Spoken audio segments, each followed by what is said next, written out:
Hello दोस्तों, नमस्कार। हाजिर हूँ मैं आज एक नई वीडियो के साथ। और आज हमारा जो ये वीडियो है ये होने वाला है as an answer to a question जो हमारे एक यूज़र ने हमसे कमेंट सेक्शन में पूछा था, which is about memory OCD. Memory और ओसीडी, इन दोनों में क्या लिंक है, आज हम बात करने वाले हैं। तो ध्यान से सुनिएगा अंत तक इस वीडियो को, क्योंकि आप में से ज़्यादातर लोगों को इस वीडियो से रिलेट होने वाला है यदि आप ओसीडी से सफ़र कर रहे हैं। तो देखिए क्या है कि ओसीडी के अंदर हमें ये तो पता है कि रिपीटेटिव नेगेटिव थॉट्स आते हैं और वो दिमाग में स्टक कर जाते हैं। उसके बाद हमें मजबूर कर देते हैं कुछ बिहेवियर्स करने के लिए, जैसे रिपीटेटिव रीअश्योरेंस, हैंड वॉशिंग और ऐसी ऐसी चीज़ें, है ना। तो ये तो है नॉर्मल ओसीडी की एक डेफिनेशन समझने के लिए। इसके अलावा मेमोरी की अगर बात करें तो मेमोरी का मतलब क्या है, यानी कि हमारे ब्रेन की वो अमेजिंग पावर जिससे हमारा ब्रेन किसी भी चीज़ को परसीव करता है, उसको अपने दिमाग के अंदर स्टोर कर लेता है, कबर्ड की तरह। कोई भी चीज़ देखी, उसको स्टोर कर लिया। क्यों स्टोर किया? ताकि बाद में उसका यूज़ किया जाए, उसको दोबारा निकाल कर कभी ज़िंदगी में अगर ज़रूरत पड़े तो हम उसका यूज़ कर लें टू प्रॉब्लम सॉल्व।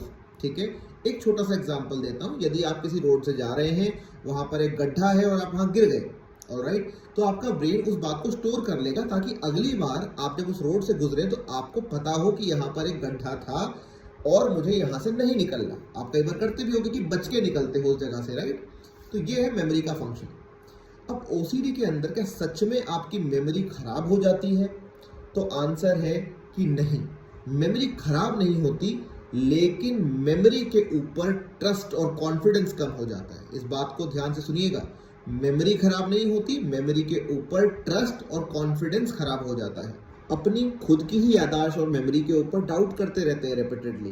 पता होता है दिमाग में कि नहीं ऐसा नहीं हुआ, फिर भी डाउट करते हैं कि शायद 1%, व्हाट इफ, और सोचते हैं कि दूसरे लोग सफ़र कर रहे हैं उनकी वजह से। और क्योंकि हमें पता है ओसीडी के अंदर एंग्जाइटी, अनईजीनेस, ऐसी फीलिंग्स जुड़ी होती हैं, तो इस फीलिंग को एक्सपीरियंस करने की वजह से उनको लगता है कि ये फीलिंग आ रही है ना, मतलब सच में ही कुछ गड़बड़ हुआ था। क्योंकि फीलिंग तो तभी आएगी अगर मैंने कुछ किया होगा, जो कि ओसीडी में सही साबित नहीं होता। It's not a fact about OCD. OCD में आपको फीलिंग्स एक्सपीरियंस हो सकती है without actual event being there. तो खुद को गिल्ट ट्रिप करना, खुद को गिल्टी रिमोर्स में रखना या रीअश्योरेंस लेना, यही आपके ओसीडी को बढ़ाता रहता है। और जितना आप इसमें कुछ भी सॉल्व करने की कोशिश करते हैं उतने फंसते जाते हैं, like any other OCD. Alright, तो आई होप आपको फॉल्स मेमोरीज के बारे में समझ में आ गया होगा कि फॉल्स मेमोरीज क्रिएट करना एक बात है, उसके ऊपर ट्रस्ट और कॉन्फिडेंस आप नहीं बना पाते क्योंकि ट्रस्ट और कॉन्फिडेंस आपके अंदर कम है। और तीसरी बात, अगर आप इसको ठीक करना चाहते हैं तो कंपल्शंस जो मैंने बोला, रीचेकिंग, रीअश्योरेंस, कन्विंसिंग, मेमोरी में बार बार जाना, अनडू करना, उसको रिप्ले करना ब्रेन के अंदर, वो सारी चीज़ें छोड़ देनी पड़ेंगी। क्योंकि आज में लौटना, प्रेजेंट मोमेंट के टच में लौटने से ही इस ओसीडी का हल हो सकता है।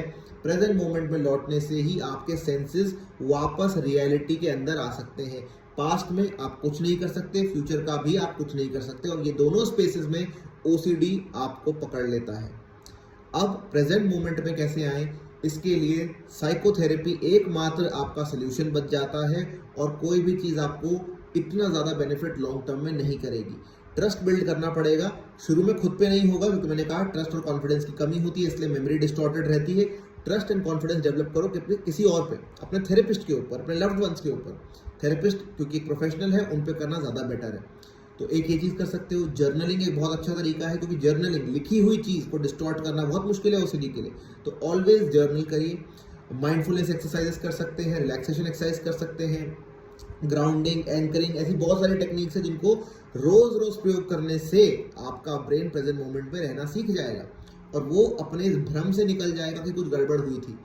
वो रोज रोज मैसेजेस जरूर दे सकता है आपको कि कुछ गड़बड़ हुई थी, कुछ गड़बड़ हुई थी, लेकिन याद रखिए इस मैसेज के ऊपर आप रिस्पॉन्स कैसे करते हैं वो मैटर करेगा।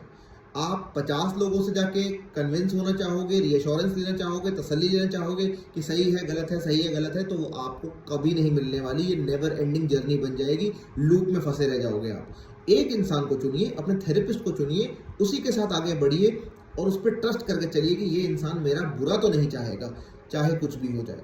तो यही आपको आगे बढ़ाता रहेगा। 50 लोगों को आपको अपनी ज़िंदगी में एंटर नहीं करना। 50 लोग मतलब 50 एज एन एग्जांपल मैं बोल रहा हूँ, यानी कि अलग अलग रिसोर्सेज को आप ना रेफर करें। कोई यूट्यूब, गूगल, ये वो, नथिंग। उसके अलावा आप क्या कर सकते हैं, अपनी वरी डायरी बना सकते हैं, अपने वरीज के बारे में लिख सकते हैं। एविडेंसेस सीबीटी की मदद से देखेंगे तो ज़्यादा बेटर है।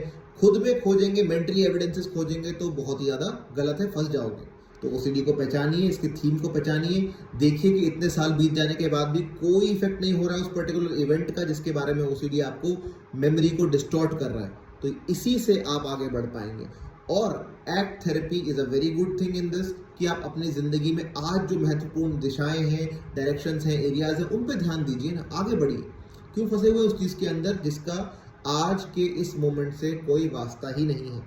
तो और ट्रीटमेंट बेहतर और स्ट्रक्चर्ड वे में करना चाहते हो तो थेरेपी से मत पीछे हटो। थेरेपी बहुत ज़रूरी है।